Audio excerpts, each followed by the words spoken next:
If there are kids, then the interests of those children are paramount. And the court will then emphasise, particularly if the children are to say live with mum, they'd look very carefully at mum's needs. What does she need to live in this particular property? You need to look at her mortgage, her gas, electricity, and all the bills. And then you need to see whether or not that lady could stay there, or if she could, how much money does she need to live there? And then you look at her income. She might just have a part-time job. You look at her working family's tax credit. And then you need to see how much money she would need from Dad to provide her with financial support.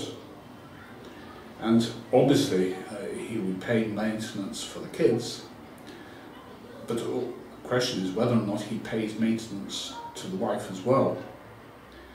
The courts at one time used to give the wife a meal ticket for life, but that's now changed, and the courts now say, well, we will make what is called a term maintenance order, so there will be then a cut-off in, say, 5 or 6 years' time. But it all depends on how young the children are. If the children are very, very young, the courts are most unlikely to cut a wife's maintenance off.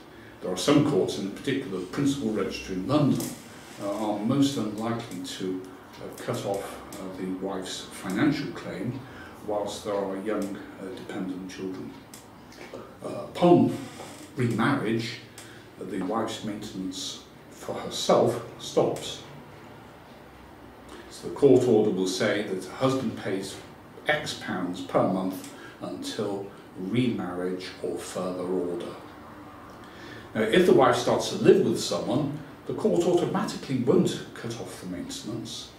There is case authority to say that the maintenance should perhaps be still ongoing, but perhaps reduced down to a nominal level of 5 pence a year. But it all depends on the circumstances of the case.